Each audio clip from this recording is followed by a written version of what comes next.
Let's all do. So, yeah.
What's that? Yes, I know. Call the regular meeting of the Board of Education to order. Join me in the pledge of allegiance. Pledge allegiance to the flag of the United States of America and to the republic for which it stands, one nation, under God, indivisible, with liberty and justice for all. Do a roll call, Mr. Stoddard. Anthony Barnes. White Hands, please. Present. Jason Hanson here. John Stoddard here. John Tramontana here. Lisa Truscott Here. Brad Weaver here. And Lucas. Present. We have a quorum. Full house. Awesome. We'll get a motion to adopt the agenda. So moved. Support. Moved and supported. Any discussion? All in favor, please say aye. Aye. Any opposed? We have an agenda. Presentations. A virtual presentation to start off. How's that going to work? So with Zoom, Okay. provided from the law firm, and so David's going to pull that up. They're going to present, and then if you have any questions about the social media litigation lawsuit, you can ask those. Good evening, everyone. I'm Peter Matuziak with the True Law Firm, and we've been working with France Law Group, which is a California law firm, on a litigation that's related to or similar to the social media litigation, which is the vaping litigation. We've had good success in that litigation, and so France approached us again about the social media litigation, said, hey, we've got this great opportunity for your school clients. Why don't you see if any of them are interested? So that's how we got here today. We notified our clients about this potential opportunity. Schools that join this litigation will be represented by France Law Group, not our firm, but we do think this is a good opportunity, so we did spread the word about it. So I'm going to let William give you a background on the litigation, and then we'll kick it over for any questions. Thank you, Peter. Appreciate it. My name is William Shinoff. I'm an attorney with the France Law Group out of California, and I lead our public entity practice. So let me start off with a little background to the case and how a case like this works, and then open up to any questions. So this social media litigation we've been investigating for 3 years now. And what we were waiting to develop in this case was the law. Through the vaping litigation, we created great federal law regarding school districts' rights to bring what we call public nuisance cases. So a case where companies have caused harm to the community, have caused harm on our campus to our students, and we believe that we need to have change from these companies and hold them accountable non-monetarily and monetarily. And so the defendants in this case are Meta, which is the parent company to Facebook and Instagram, Snapchat, YouTube, which is owned by Google, and TikTok. What pushed this case forward to us actually filing these lawsuits, besides the law developing, was a whistleblower that came out, Frances Haugen came out to Congress last summer, and she was an employee of Meta. She went and disclosed internal documents of the company in which they were admitting that they have created an addictive product to children and that this product is harmful. and that they've been advised by other employees within the company that there are easy fixes to their platforms that could make it safe for children. And so when we say that it's addictive, what we're talking about is the fact that they've created algorithms that go and push certain content to the consumer. And these algorithms know you better than you know yourself, just based off of your searches and the things that you're doing on their sites and on the internet. And so one thing that they've studied, though, because one of their major consumers is children, is how do we keep kids on the platform? Because the more time you're on their platforms, the more money they make. And so what they know is that by pushing harmful and very divisive content onto children, it keeps them on it. And what studies have shown recently is that children are on social media platforms in excess of 7 hours a day at this time.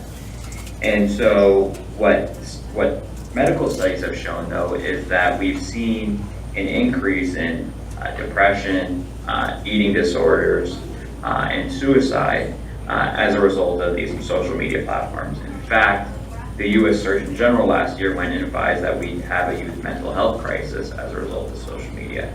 He went as far to say 2 months ago that children under the age of 13 should not be using social media because of how harmful it is.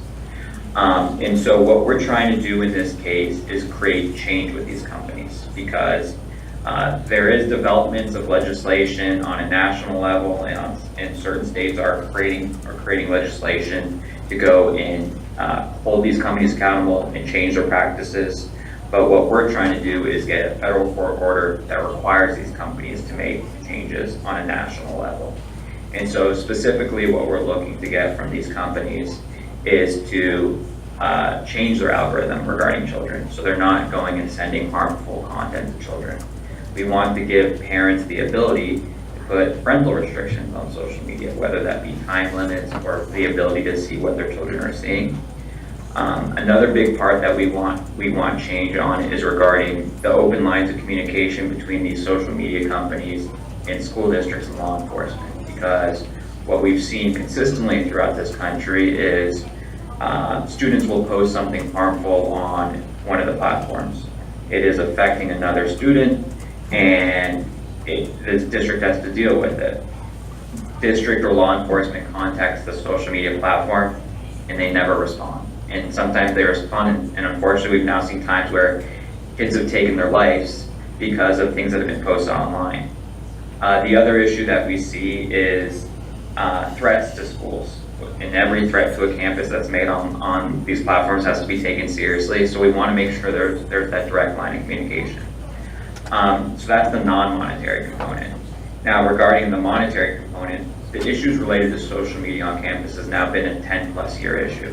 And this is a K through 12 issue. This is unlike vaping, which was more of a sometimes middle school, more of a high school issue. This is absolutely a K through 12 issue, whether it be YouTube to Facebook to TikTok. And so what we're looking, one big issue we dealt with last year is the challenges that have been put up by the social media companies. That some challenges were promoting destruction of school property. And so a bunch of districts across the country dealt with destruction and having to pay for repairs to their property. But one thing that we are going to be requesting is for them to, what we call, abate the harm that they've caused. So since we're now dealing with the issues of mental health with students, whether that be cyberbullying or other issues, we want to increase those resources for the district. So require them to pay for, whether it be further school counselors, psychologists, to be able to be hired by the district and have them pay for that. In addition, we want them to fund different forms of education. So this is not a class action, so we're not asking you to join a case. Every school district that's in this case will be filing an individual case in federal court. That case is going to be consolidated into one courtroom in San Francisco where we litigate it, and that's how this case is held. So two main questions that I get regarding this litigation. One is the cost to be involved. So we work on this on a contingency fee basis. So what that means is if there's no financial recovery for the district pays no fees, no costs. So there's no financial risk to the district. And in addition to that, normally a fee for a case like this would be 40% of the recovery. For my public entity practice, we do it at 25%, and again, that would only come from the recovery, so no general funds of the district will ever be spent. The other question I get is regarding the time consumption to be involved. All that will be required is to fill out what's called a court order discovery questionnaire. That should take your staff a few hours to complete, and that's the limit of time that will be involved if your district decides to join. So that being said, I wanted to open up to any questions. Thank you for being here. You actually answered my two questions with the two commonly asked questions, but I'm guessing maybe others have some questions. I just want to know, are there any other similar cases that are happening through other law firms? So we're one of the major firms that represent public entities in this. There will be one-off firms that will, all over the country, that will represent 1 or 2 school districts. In Jewel, we represented over 1,000 school districts. We're going to end up with that and more in this. So there are other firms that will do this. But at this point, we've filed a little over 200 cases in this litigation. You mentioned that this is not a class action lawsuit and that every district files individually and be consolidated. Would we be doing that through you, or is True involved in whatever case we would file? So we would be filing it for you, Okay. and that's how that works. Is this being put forward as a multi-district litigation? Is it an MDL? Sorry, I Is it couldn't hear you. consolidated federally as an MDL, multi-district litigation? That's correct. And just to give you an idea of the difference between a multi-district litigation and a class action. So a class action is there'll be 1 or 2 cases on behalf of a class of people or entities that have been affected by an issue. At the end, there could be a class settlement where you opt in, opt out. Those are the kind of things where you'll get that postcard in the mail saying, here's your gift card if you join it. And the reason we do multi-district litigation is the fact that we believe that for financial purposes for our clients, it gets the best results, because in a class action, if you opt out, you're then on your own and you have to go and litigate on your own. In multi-district litigation, we litigate it all together, but at the end of the day, the defendant actually has to settle each case individually. So, which means that because the harm in this is so great, this is the way we do it, because if we did it as a class action, if there was a resolution, I'd be coming to you and saying, your settlement's $5. And that's not what we're trying to actually get a good amount of funds for the district. That's why we do it this way. Okay, thank you very much for joining us. Just one more Sorry, question. You mentioned that one of the goals would be to get them to change the algorithm targeting kids. Is there a specific change that you're looking for?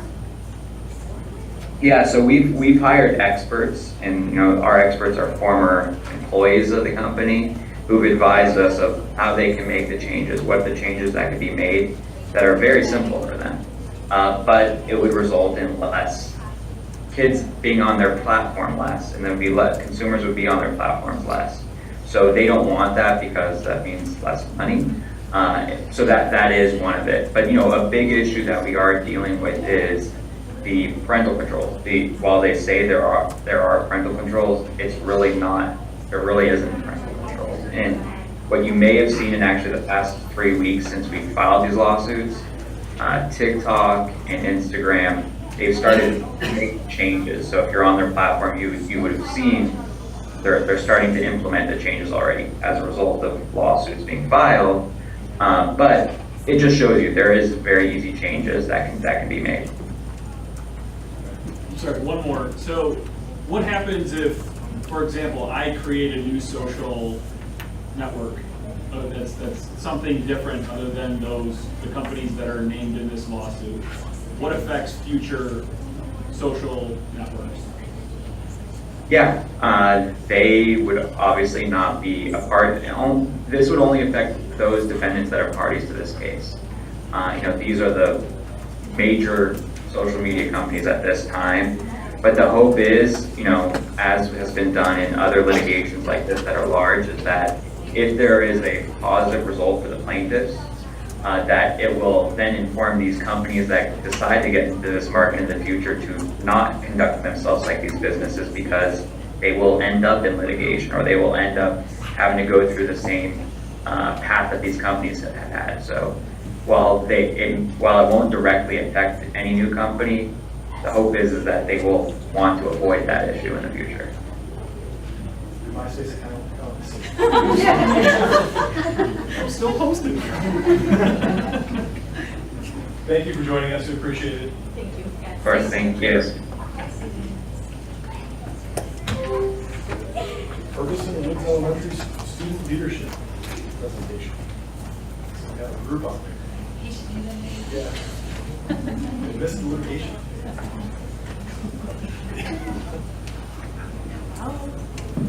We are very excited from all of our parts, so thank you for letting us practice. Let's have you kind of line up here along the edge, starting Can at we get in order, numbers 1 through 14? Who's my number 1? Or I guess it doesn't matter. You can, yeah. Just kidding. And then my leaders first, I hope you start over here, the L, A,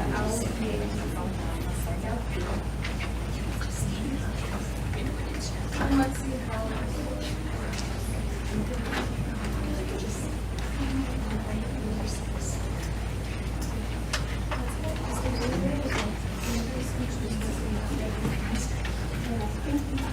You guys are all welcome to grab a seat if you want. So there's some ones here. Adam, does that work? All right, so here we have our student leadership team, and they are led by Mrs. Wineland and Mrs. Sarah Hamus. It was her birthday today, so she is off celebrating. But our student leadership team was kind of rebranded this year. Last year it was called Student Government, and our group this year has just done some incredible things. So we're going to show you today. They're going to show you. And they each have a part. So, They do. So we're going to start back here with our 4 people that are going to talk to you about what a leader is. L. Listen to the needs of others. E. Set a positive example for fellow students. A. Always show a positive attitude. D. Help to make a difference in their community. E. Encourage and lift others up. R. Demonstrate responsibility and respect at all times. S. Look for opportunities to serve others. L. E. A. D. E. R. S. Leaders.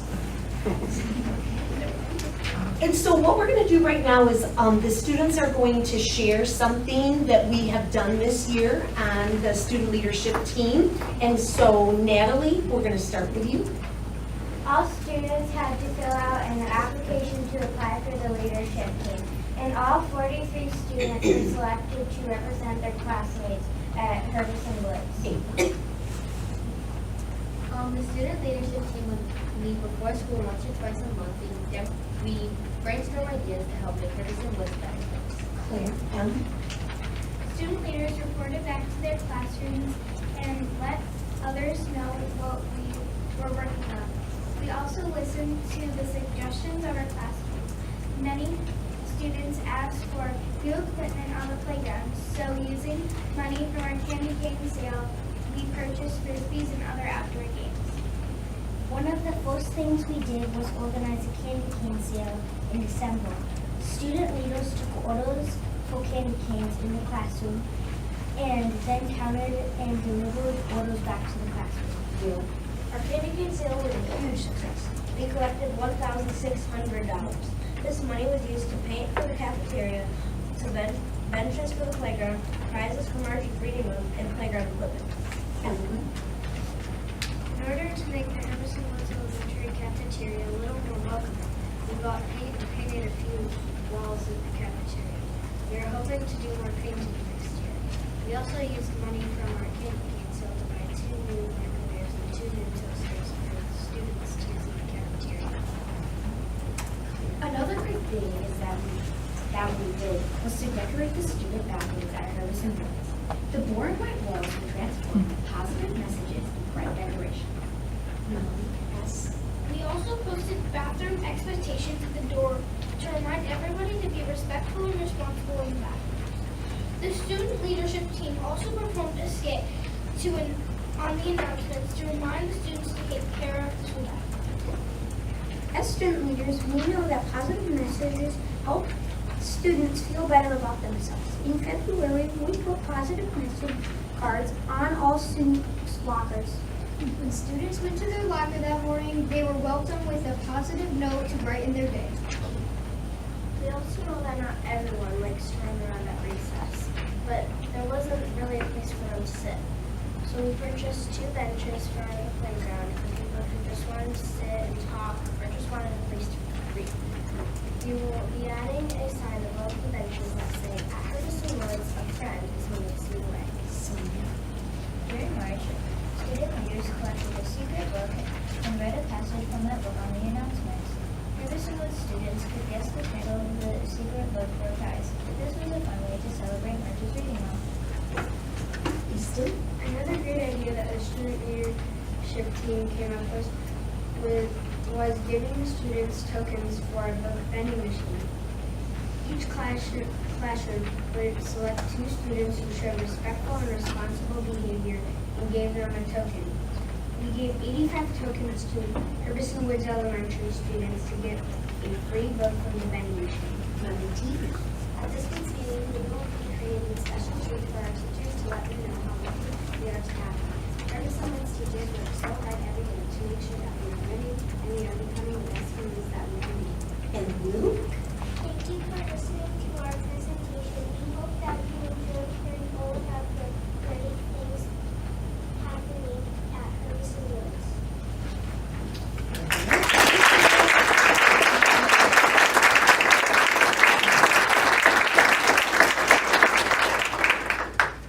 All right, friends, well, thank you so much for coming tonight. Thank you, families, for bringing your students in.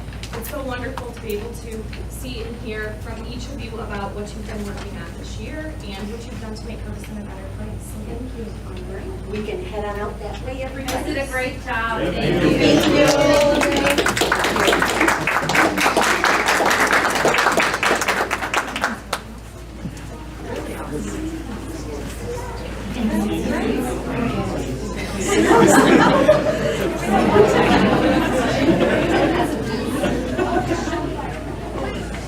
Follow that, Rob. Yep. Yeah, I always love going after student performance. I do have to say, the stuff they did with positive messages they put on the lockers was pretty cool to see as you went through that building. I mean, they were just littered throughout the hallways, and I think it's one of the many cool things that they've done. So kind of a nice little segue from their presentation to what I've seen in the building for this year. So shifting gears to our budget presentation. It's been a while. The governor released her budget back in February, and then really about a week and a half ago was the first time that we saw anything come through with the budget. So what we have now is we have the governor's proposal, we have the Senate subcommittee proposal, and we have the House subcommittee proposals. The state still has quite a bit to go to get to a final budget, but it's nice to be able to stack the 3 together and kind of see where some similarities and differences are. So what I will do is I'll run through the governor's proposal just as a way of a refresher, and then we'll talk through how the Senate and House are similar and different. And then we've got a couple slides that actually take that into the numbers perspective, and then we'll finish up with what's next. I'll kind of move through the slides pretty quickly, but certainly ask questions along the way if anyone has them. So starting with the governor's proposal, the governor proposed a $458 per pupil foundation allowance. That equated out to about a 5% increase. And that's for all districts. So we're past the 2X formula now that we've been able to equalize that funding. And so every district would get 458 per pupil foundation. Increase in funding for the special education categorical. You'll see that the theme across all 3. The governor's is actually the lowest of the 3. It's relatively small dollar amounts overall, but it falls in line with some of the research collaboratives that have said we need to put more money into special ed. Similarly, there's an increase in funding for at-risk categorical. The retirement rate increase is up about 3%, although that's part of the governor's proposal. That really comes through an actuarial determination through the Office of Retirement Services. So what that rate needs to be be able to sustain the retirement system. So you'll see that's consistent across all three proposals. The next two relate to categorical specific to retirement. So the governor has continued funding for the retirement unfunded liability as well as the MIPSR's cost offset. However, she's increased funding for the retirement normal cost offset categorical. And it's nice that that does have an increase because with a 3% increase in the retirement rate, although it's not a one-for-one offset, it does help offset a lot of that cost that we're going to see on the expenditure side with that retirement rate increase. And then with our early lit and our voc ed categoricals, the governor has proposed continuing with that funding. So that's good. That's been in play now for a number of years, and it's nice to see that that's continuing. And then the final two bullet points relate to the mental health categorical and the school safety categorical. Both of those were new in the 22-23 year. And what the governor has proposed is basically doubling the funding, however, it gets allocated over 2 years.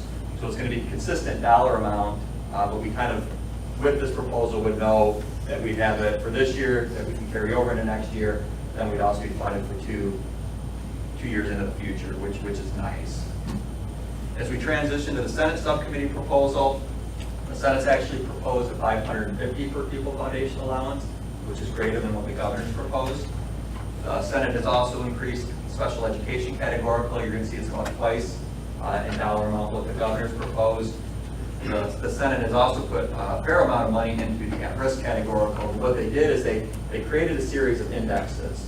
And so for districts with higher needs, you would get more of the increase in the at-risk funding. So as you can imagine, that means that we're going to be on the low end of that. But I do like the fact that they're indexing it to something that seems to make sense. Districts with more need would get funding to help those at-risk student populations. The next four are all consistent exactly with what the governor proposed for the retirement rate increase, the continued funding for retirement categoricals or the increased funding for the categorical, and then the early lit and the voc ed categorical. And then the Senate subcommittee did something that I actually really like. So they continued funding for both the mental health categorical and the school safety categorical, but they've rolled them into one budget line item, which means if you needed to spend a little bit more in the mental health area or vice versa in the school safety, you can do it because it's one pot of money and you're not limited to these two separate buckets of dollars. It allows a little bit more ability for districts to use them where their greatest needs are, or in some cases, a little more importantly, how they can spend them and how quickly they can spend the dollars and maybe shift some things if they need some longer term initiatives. So that was really nice to see within the Senate's subcommittee proposal. And finally, the House was the last proposal that was released. They have actually proposed the smallest foundation increase at $366 per pupil. But the one thing that they did, which from a school district perspective, we've advocated for a number of years, is a blended enrollment that could go over 2 years if you're declining enrollment. But it doesn't punish a district that is actually increasing enrollment. So if you're down year over year, you get to blend those two rates to help kind of smooth that loss of enrollment. And if you're up over year, you don't have to blend it, so you get the benefit of being up in student enrollment. So I'm not sure if that'll carry through as they finish up the budget process, but this is something that was nice to see within their budget so they can have that conversation and dialogue to see if it's something that will continue in the formal and final budget presentation. The next four line items are consistent really with what we've talked about. So again, it's special ed categorical and at-risk categorical increases. It's the retirement rate increase and then the categoricals. The one that I want to highlight is, it's fourth from the bottom. The House has put together a one-time payment for a portion of the retirement unfunded liability. So again, it's a retirement categorical. My concern with this one is that they're calling it one time, and you'll see on the next slide it's about $184,000. If it's truly one-time revenue, that means we're going to have an instant hole in our budget in 23-24 if it doesn't carry fully through. Some of the other categoricals that they put in that have been tied into some of the unfunded liabilities have been flow-through dollars. So you got the revenue, you got the expense, and so if one goes away, the other gets backed off. So although I'm glad for the revenue, it's something that we have to future kind of plan for if this makes it through the whole legislative process.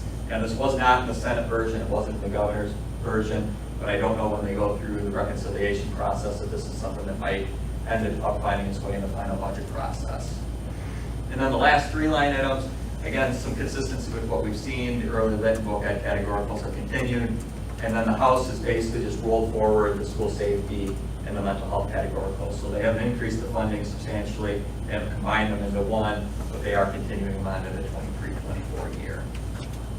So as we look at the dollars, we're able to stack up the three. So we've got the governor's column, the Senate subcommittee, and the House subcommittee columns. We start with our budget for this year. So if we walk out the door on June 30th, walk back in on July 1st, the first day of our fiscal year, if nothing else changes, that $344,000 surplus is our starting point. If we look at the governor's proposal, the $458 per pupil increase, the $550 per pupil increase on the Senate, or the $366 per pupil increase on the House, you'll see that equates out to $1,422,000 in the governor's proposal, $1,708,000 with Senate, and $1,136,000 with the House. Special ed categorical increase, you see here it's about a $41,000 increase for the governor's proposal, and it's about $82,000 in both the Senate subcommittee and House subcommittee proposals. And then the increase for at-risk categoricals, we've got $27,000 across the board. The reality is if the House subcommittee proposal makes its way through, we'll actually get more than that in funding. However, there's likely going to be expenditure increases. So that's kind of the net positive impact of the budget of that at-risk increase. And then that MIPSR's retirement normal cost offset categorical, that increase is $359. You'll see a few lines down, the retirement increase is $476. So it's not an exact match, but it's nice that we're able to offset, $350,000 plus of that $476 increase. And then that increase for the one-time MIPSR's payment that the House has put in, as I mentioned, that's $184,000, and that's only in the House subcommittee proposal. The rest of the line items are state budget specific, they're more district specific, so you'll see the amounts are the same, regardless of which proposal's out there, but we'll walk through those quickly. The first is a decrease in the special ed prior year categorical adjustments. So if you remember, the state has to true up those costs every year. If you've got an increase year over year, you get a one-time bump. If you got a decrease, you have a one-time decrease. We actually had a larger than normal one-time adjustment for the 22-23 year. So that's bringing that back in line with where we typically would be in any given year. Interest income, we had an increase when we did the amendment for 22-23. Rates have continued to increase, so we're projecting about a $30,000 increase in interest income for next year over what we have now. Adjustment for our VOCAD revenue from CC Recess. So if you remember, 2 years ago we had an open position of a VOCAD teacher that we weren't able to get filled, and so we subbed it for the year. Because of that, our VOCAD expenditures were lower, which means that the revenue that we received from the ISD was reduced. This year we've got that teacher in place, so the revenue will go back up in line with where the expenditures are. Then the next four lines all relate to salary and benefit adjustments. So we've got estimates for wage adjustments for all of our units. We've got our STEPS, longevity, and lateral pay increase, insurance increases for medical, dental, and vision, as well as that increase for the retirement expense. And then a few smaller amounts, an estimated increase for our utility costs for this next year, an estimated increase on our property casualty insurance. The substitute rate, we're actually going to increase that rate slightly. I think we're looking at about a 3% increase in our substitute rate for teachers year over year. The reason we want to do that is we don't want to get in a position where we were this past year. We had to bring forward a very large increase in the sub rate. We want to be able to try to do small incremental increases every year, keep in line with what we think they should be paid, and then not have to make a very large adjustment in any one year. I don't know if other districts are going to do that, but I think it's wise for us to do that, and then we can kind of incrementally work that in. And then finally, putting some dollars specifically in a strategic plan that Dr. Spicker would have available to use for any of the initiatives that we have, and that would be over and above things like the sub rates and things that we've already worked into the budget.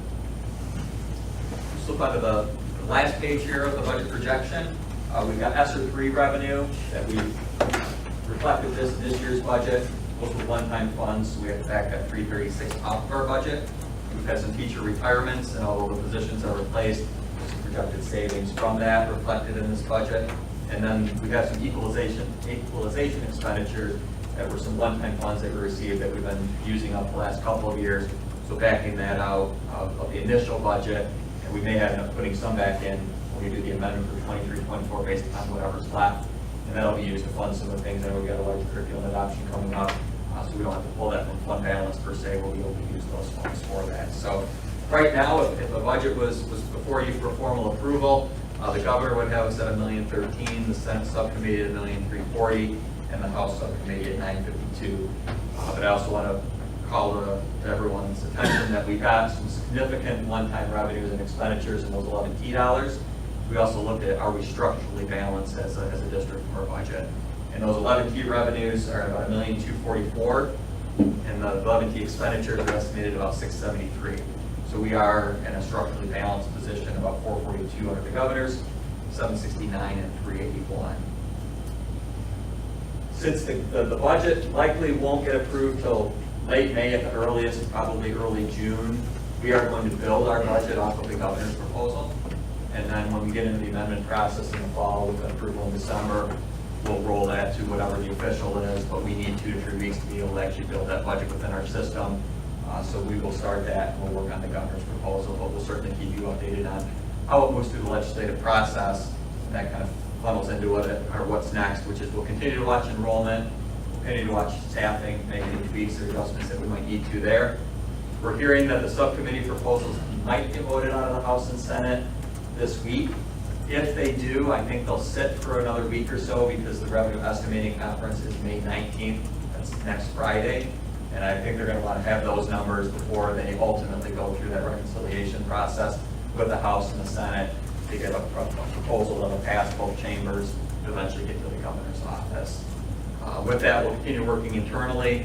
We'll schedule finance committee meetings as needed, and then we'll meet you at our next meeting, June 12th, for formal approval. That's all I got, unless there's any questions. I got a few, Rob, I'm sorry. Yeah, no. I guess it's more of a curiosity of the special ed line items. They're increasing the reimbursement rate to districts. How do we stack up as a intermediate school district with our local taxation for special ed? And is there any sort of unfairness that's happening because of all the different ways that special ed money comes in? Yeah, I would suspect, I haven't done an analysis of special ed millage dollars coming to Clinton versus others, but having worked within other counties, ISDs, we're low. Okay. You know, the county has some dollars that they use, and they funnel a little bit to us, but it's substantially less than what I had received in a prior district. But I haven't stacked that up to see really how that plays out. So do we get a net benefit from increasing this reimbursement rate then? This we will, because the way that they're doing it is they're taking, in the past, they would back off your special ed FTE off of that 28% roughly of total cost. They're basically ramped up, depending on if you're going with the governor's proposal or the House and Senate, it's close to 100% of keeping that student FTE in the mix, up to 100%. Okay. So you're getting the foundation times your student FTE for special ed, plus 28% of your reimbursable costs. Okay. So that's a good, and that falls right in line with the research collaborative that said that they needed to do that. They actually said it needs to go beyond that. We've made some really good progress, and I think they started at 50, moved to 75, and now they're at either 87.5 or 100% funding that FTE. Okay. The increases for school safety and mental health, you had talked in previous meetings about how much of a pain in the butt it is to deal with these different streams of money. Are those easier to deal with than some of these other things? Or, I mean, is that more time on you? But yeah, I mean, and not just me, I mean, you kind of go down the line of everyone sitting at the back table there. It's more time on everybody. Yeah, it is. And the challenge is, it's money that's needed, but when it's billed as one-time or maybe two-time funds, it's hard if you start looking at staffing or some other things, because at some point you might have to roll that back. And so that's the challenge. Is one, there's a set of criteria, that you have to monitor for school safety and mental health, and 11T and ESSER 3 and all these other things are kind of coming or going. We've only talked to the things that are impacting kind of the bottom line, but the number of new categoricals that all three are proposed, I mean, there's a ton of potential new categoricals coming out for a lot of different things. And that's just the challenge, is that with every one comes with some set of criteria, and we want to do things right, but it becomes tough when you've got so many that you're trying to balance. The last thing I have to ask about, I read an article the other day, there was a proposal for a $50,000 minimum teacher salary that was introduced, I think, in the House. Have you heard about that? What are the chances of that passing, and how would that affect all of Yeah, there's, you said that was out of the House? I think it was out of the House. There is, it must be the House then, one of their categoricals is putting, don't quote me, I'd have to look, I think it's $125 million towards whatever that looks like, whether it be actually giving districts some dollars to be able to do something, or a study, or whatever they do.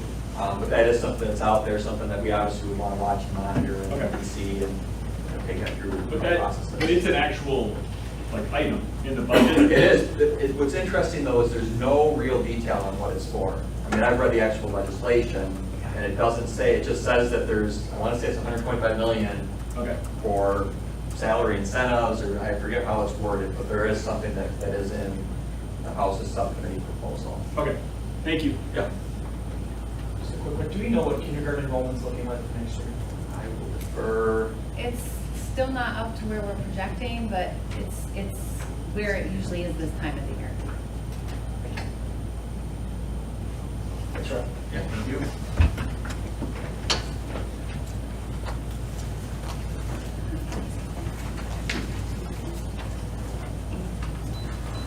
All right, public communications for items on the agenda.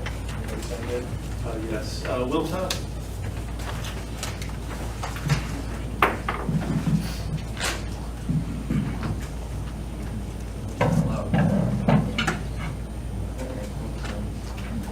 First of all, I want to thank all the board members and the super for all the work they did on revising the policies. I don't know if it's normal to have 18 policies needing revisions, but I know it took an incredible amount of time, and I certainly appreciate that. My particular comments today have to do with the use of artificial intelligence in the school by both students and teachers. I didn't really know much about artificial intelligence, then there's hubbub about ChatGPT and all this stuff.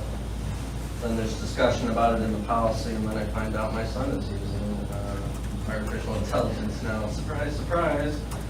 I think it's very new to a lot of us, and that raises a lot of concerns. There's a lot of very smart people out there that are also concerned.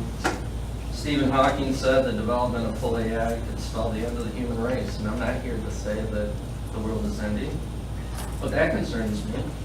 Elon Musk, Andrew Yang, Steve Wozniak, and 1,000 different scientists said they wanted to pause the development of AI because of profound risk to society and humanity.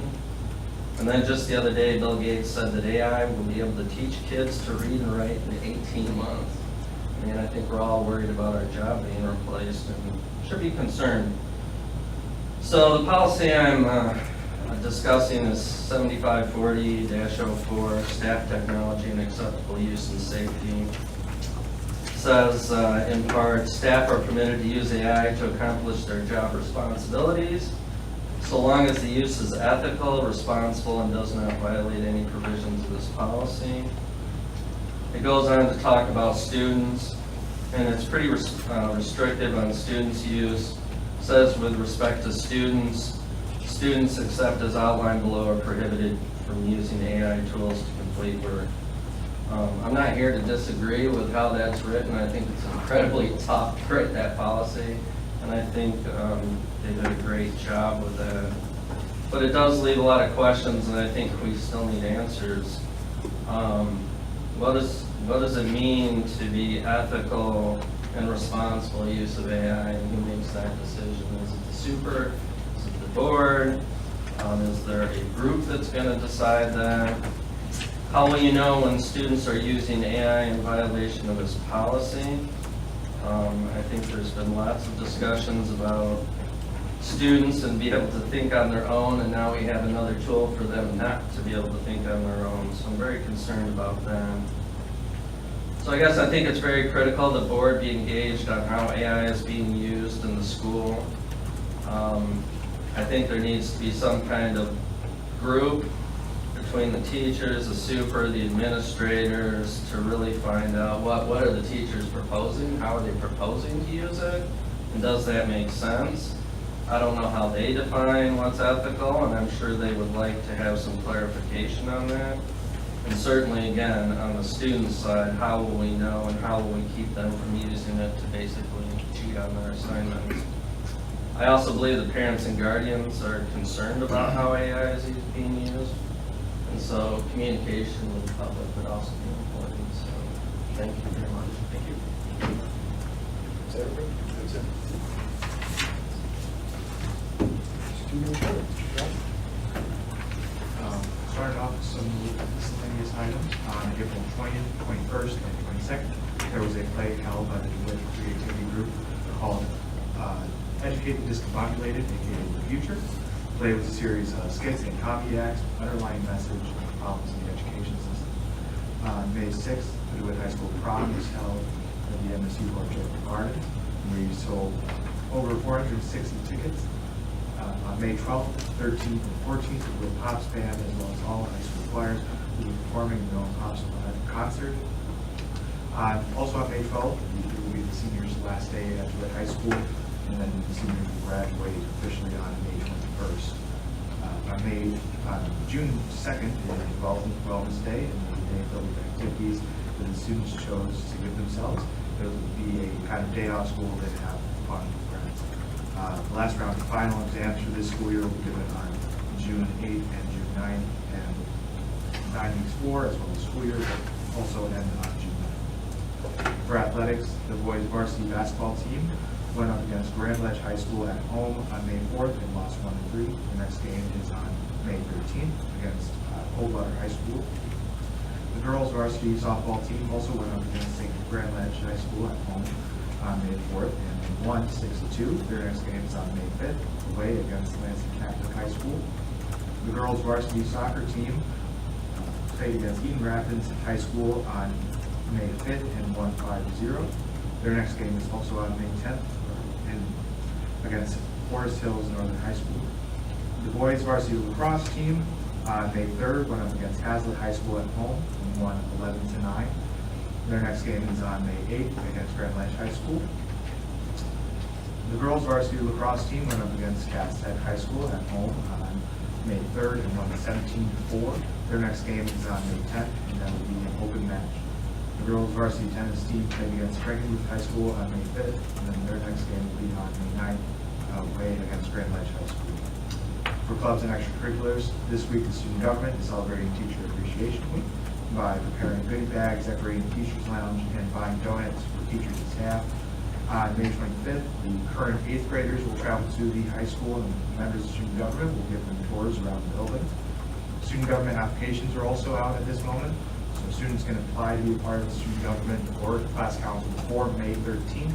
And on May 22nd, student government will choose their executive board for the next year. A couple of weeks ago, the Model UN Club traveled to Toledo to participate in a Model UN conference with different schools across the country.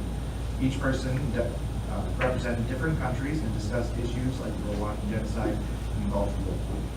And just because this is my last report of the year, I would like to express my gratitude for everyone for letting me sit up here giving voice to the student body. I know I appreciate it. I know the student body appreciates it. So thank you for letting me be up here. And I can't wait to come back next year as well.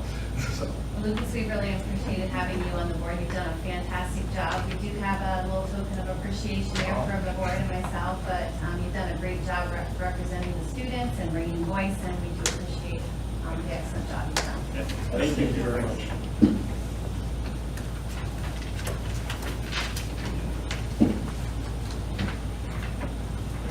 Consent agenda. The recommendation by Superintendent Shannon Spicker to the Board of Education: approve, adopt, accept the following items for meeting implementation and action as presented. Approval of minutes from the regular meeting, April 10, 2023, curriculum meeting, committee meeting from April 19th, a work session on April 24th, and the policy committee on April 25th. This accepted.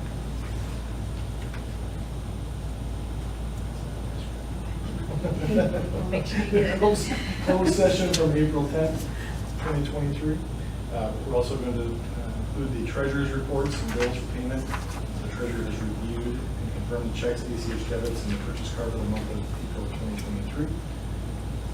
Recognizing teacher tenure for the following teachers: Amanda Brown at Shady, Nicole Moody at Shady, Laura McGinty at Shady, Peter Sperry at Shady, Audrey Anderson at Scott, Taylor Bakken, Bouchon is what I was going to say, Jessica Gleason at DeWitt High School, Rachel Winslick at DeWitt High School, and Jacqueline Williams at DeWitt High School.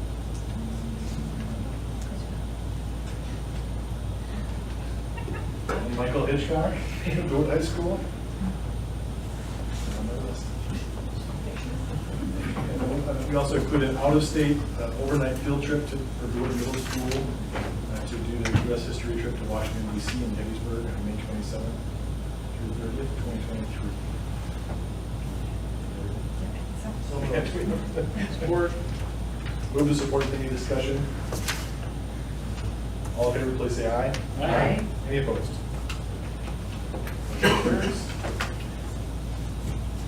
It's the recommendation by Superintendent Shanna Stricker that the Board of Education award the contract with Chartwells Inc. to provide food service management to the district for 2023-2024 school year and authorize the administration to execute the contract. Do we have a motion? Support. Move to support. Any discussion? Additional information?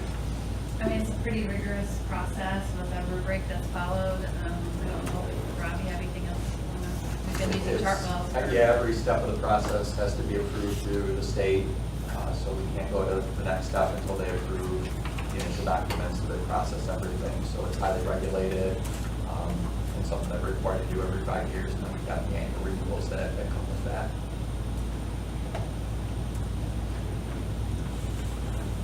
All in favor, please say aye. Aye. Aye. Any opposed? Motion carries. Next one is the recommendation by Superintendent Shanna Stricker that the Board of Education adopt a resolution authorizing and directing the superintendent to join the lawsuit and sign the attorney-client fee contract on behalf of DeWitt Public Schools. Do we have a motion? Support. Moved and supported. Any discussion? And can you just remind me how many schools, what other districts in Michigan are joining this, or filing their own, do we know? I don't have a number for that, so they did extend it through the end of this year, so, I think it's only declining from. All in favor, please say aye. Roll call. It's roll call. Okay. Ready to do the roll call? Angeline Barnes? Yes. Wayne Spike? Yes. Jason Hanselman? Yes. Ed Stoddard, yes. John Tramontano? Yes. Lisa Trescott? Yes.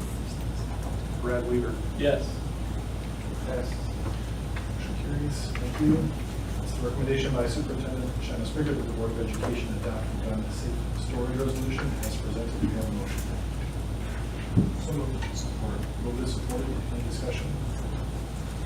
Just, there's some background information there, but some teachers brought it to the safety task force as something that they were, that would be good for the board to support. I brought it to the policy committee. We discussed it. We tried to take out any partisan or connections with a political agenda. The biggest thing here was that we're not saying we're against or for guns. We're just saying if you have them, it's smart to keep them locked up. The Homeland Security reports do suggest about 76% of school shootings, the guns were acquired from home or a family member. And so it's just about promoting safe storage of guns. Another roll call for this one? Angeline Barnes? Yes. Wayne Spike? Yes. Jason Hanselman? Yes. Ed Stoddard, yes. John Tramontano? Yes. Lisa Trescott? Yes. Brad Weaver? Yes. Passes. Carries. Thank you. It's a recommendation by Superintendent Shanna Stricker that the Board of Education set the 2024 DeWitt High School commencement ceremony for Sunday, May 19th, 2024 at 2 p.m. in the DeWitt High School gymnasium. We have a motion. So moved. Support. Moved and supported. Any discussion? All in favor, please say aye. Aye. Any opposed? Motion carries. It's the recommendation by Superintendent Shanna Stricker that the Board of Education approve the 2023-2024 Clinton County Regional Educational Service Agency General Fund Operating Budget Resolution as presented. Do we have a motion? So moved. Support. Moved and supported. Any discussion? All in favor, please say aye. Aye. Any opposed? Motion carries. So I understand the policy committee met a few weeks ago to finalize the policies. And again, I guess a couple times in April to make some edits and revisions to the policies. And it's with those revisions, it's on a recommendation by the board policy committee.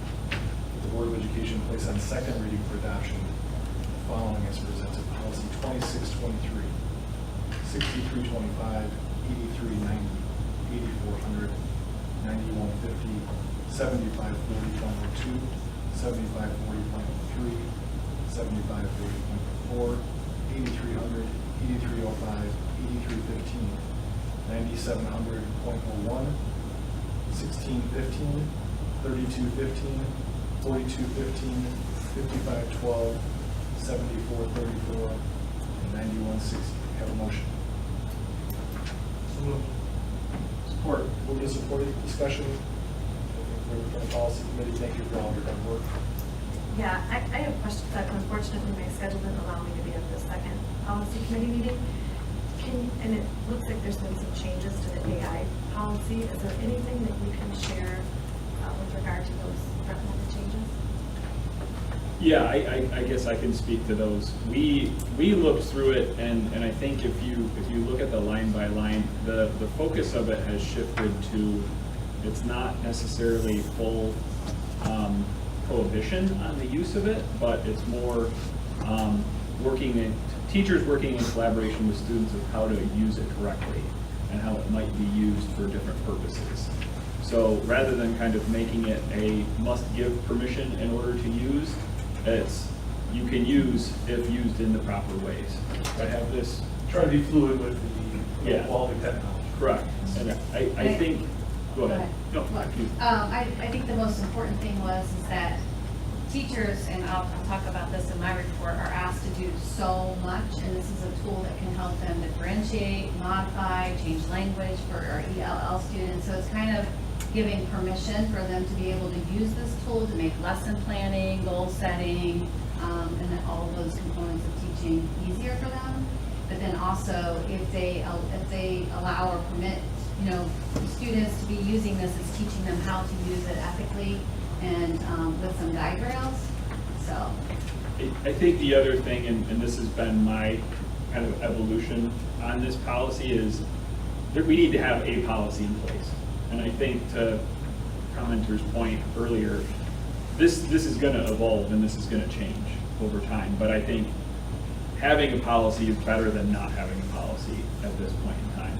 I was kind of unsure, but I think after listening to the superintendent, it makes sense to have something there so that we can at least base decisions off of the policy rather than having no policy where we're making things up or trying to base them off of other guiding policies. So I think it's good. I think, but this is certainly not over and something that will need to be discussed in the future.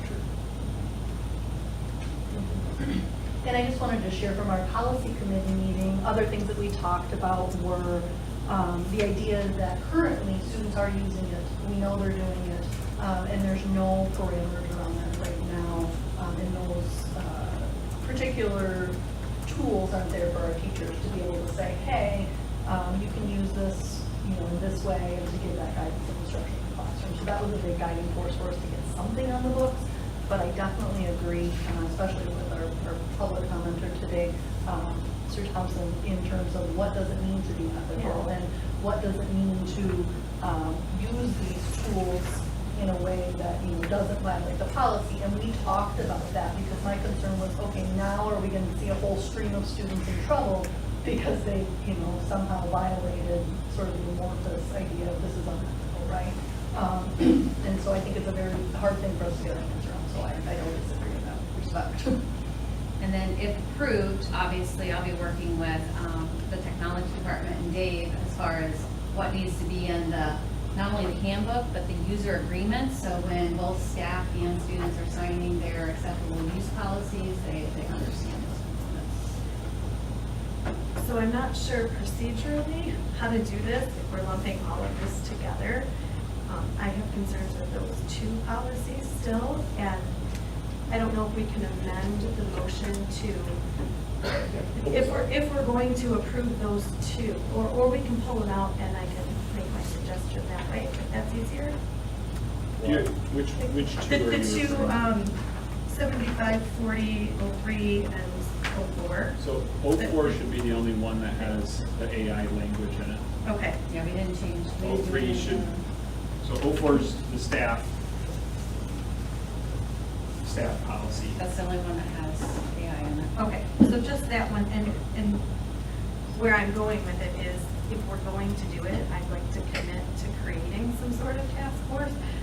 I happen to agree with everything that Will said tonight, those are my concerns, and it's either too early to, like, we either need to dig in a little bit deeper before, or if we do this, commit to having some sort of task force with,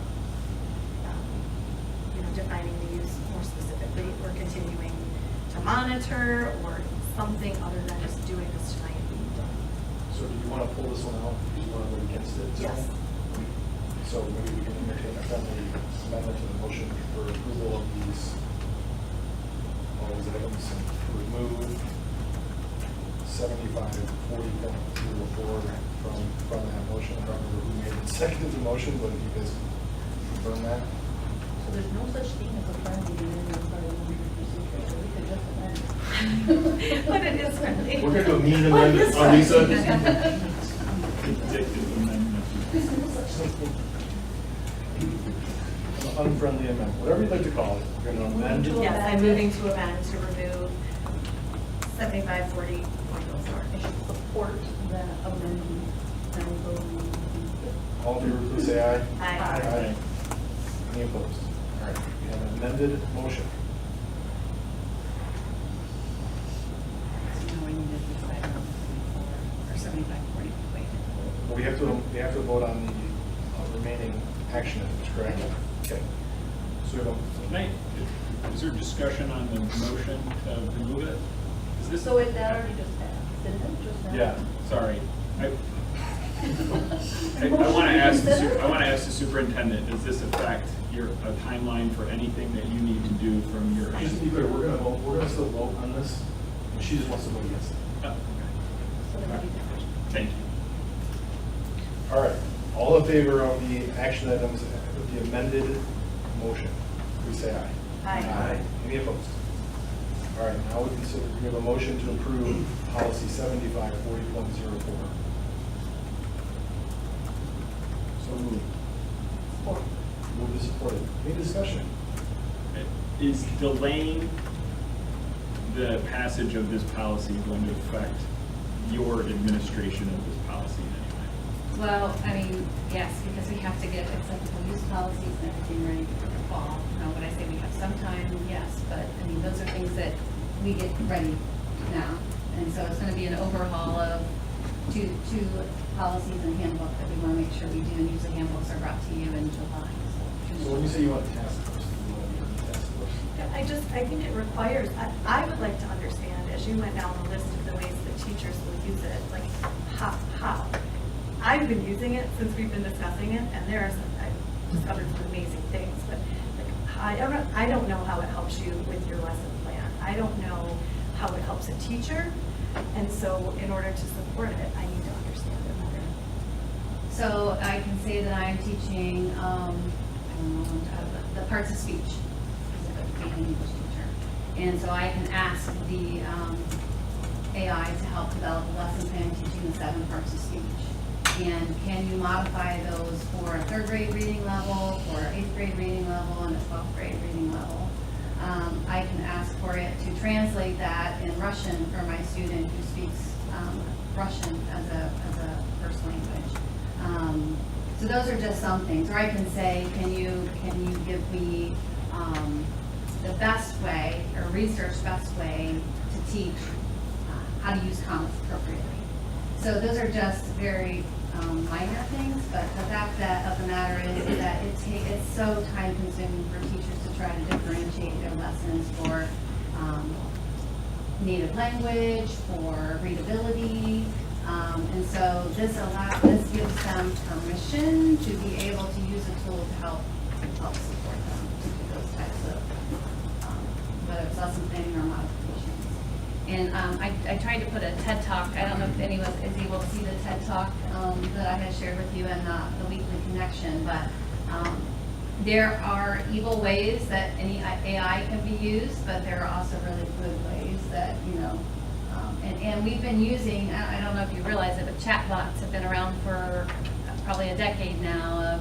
That's who we usually talk with when there's a question about a product or customer service. It's usually a chatbot and not an actual person. So this is technology that is happening, and I think us ignoring it is only going to be hurting our advancement and moving forward, and also ignoring it isn't helping kids to be able to use it. And so if this is a tool that's out there, if we're going to truly teach them to think critically, then they need to be questioning what the AI does and how they can make it better.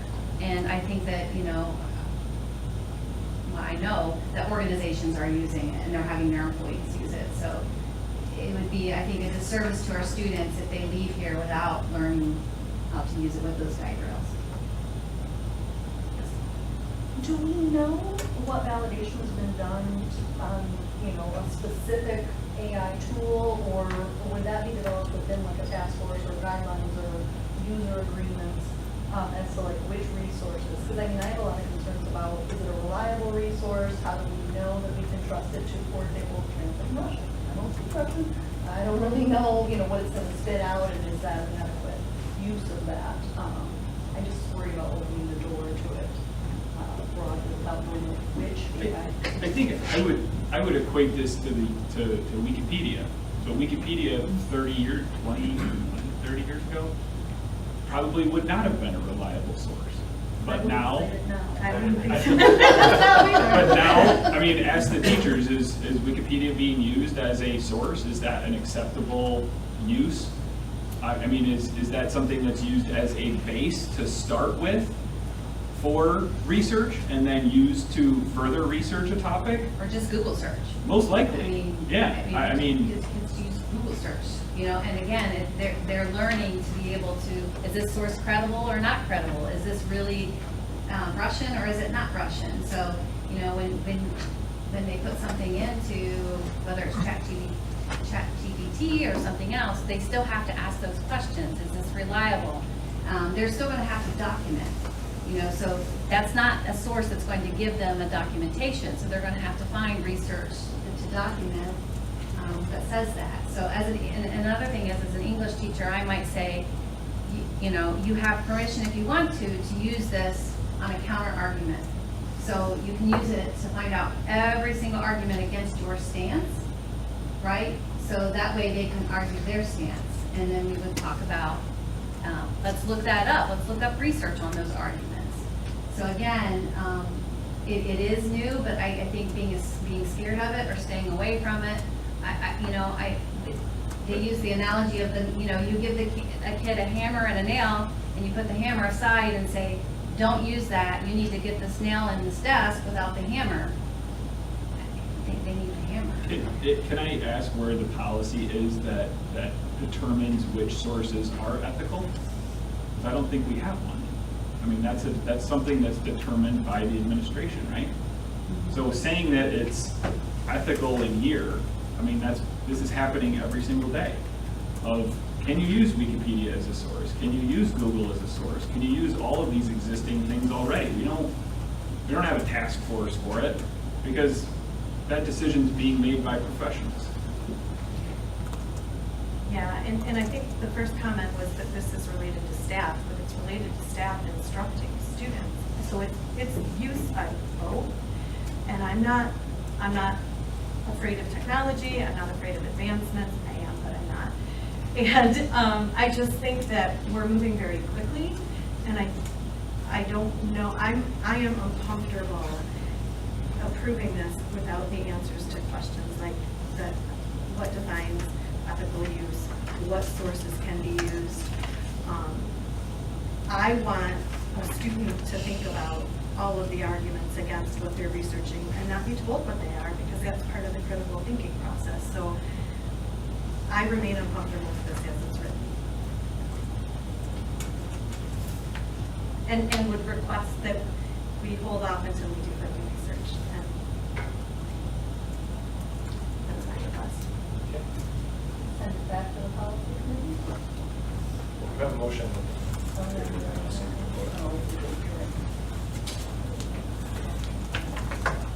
I think probably we should roll call this one too. It sounds like it's going to be a missplit vote, Brad. You want to do that one? Can I ask a question before we go to vote? Oh, yeah, that's right. If we had to hold off on this, because the policy is going to be developed, stuff is going to be pushed out, but what would be the latest? Like, if you say it's going to come to us in July, how long would the turnaround if this got pushed out to? To have handbooks in June or July?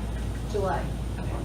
So if we made a decision at next month's meeting, is that going to give enough time to do everything, kind of do Brad's point? It depends on the work that's being asked to be done. I mean, it's hard to give a timeline, but I would think that we would have to bring this back to the June meeting for us to be able to even, I mean, that only gives us a few weeks then to bring back the handbooks and whatnot. Just want to be clear, we're voting to accept the policy as written. Correct. James Barnes. Yeah. Lloyd Ransford. Yes. Jason Hansel. Yes. Ed Stoddard. No. John Tramontano. Yes.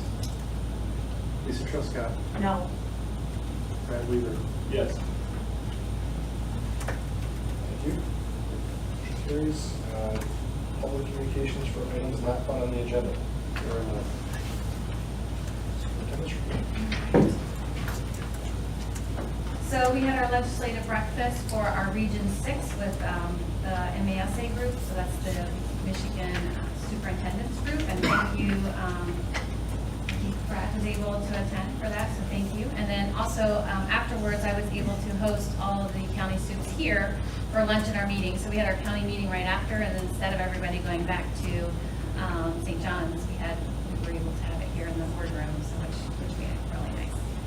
Also, our DeWitt Community Partnership had our book talk presentation last month, and that recording is available on the website now. So you're able to take a look at some books on diverse populations and see if you would be interested in expanding your knowledge in those areas. And the biggest thing I want to do is Staff Appreciation Week. So I do want to read through just a little bit, and this is just a snippet of what our teachers and staff have to do, but I think that to give them justice and to really show that appreciation, that we need to take some time to some of these things. So, plan and deliver engaging and effective lessons that meet the needs and interests of students. Assess student learning and provide feedback to help students improve their understanding of the subject matter. Create a safe and supporting learning environment that promotes student learning and engagement. Fosters positive relationships with students and families to support student success. Develops and implements effective classroom management strategies to maintain an orderly and productive learning environment. Stays current with developments in the field of education and incorporates new ideas and approaches into teaching practice. Collaborates with other educators and support staff to promote student learning and success. Communicates effectively with students, families, and colleagues to build positive relationships and support student learning. Uses technology and other resources effectively to enhance student learning and engagement, and ensures that all students have equal access to educational opportunities and resources regardless of their background and circumstances. Recognize and responds to social and emotional needs of students and provides appropriate support to help cope with stress, anxiety, and other challenges, and fosters a positive classroom culture that promotes respect, empathy, and inclusivity, and creates a sense of belonging for all students. Again, this is just a snippet, that's quite a bit, and this list was generated with artificial intelligence. And edited by me to try to capture some of the things that teachers do. And I would say you do much, much more than that, but I wanted to take some time to just really appreciate all this being done.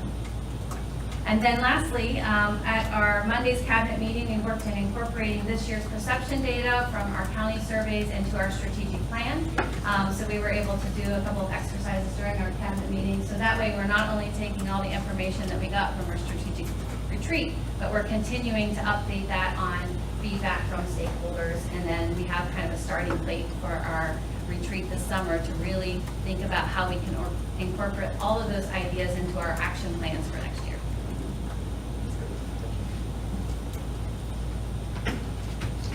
Motion to adjourn. Support. Support, all in favor? Aye. Adjourn. There you go. I called you, left a message, you ignored me. Again? I'm offended. Don't worry about that. Even after I tracked all the way to the high school to have an audience with you? You did? How much?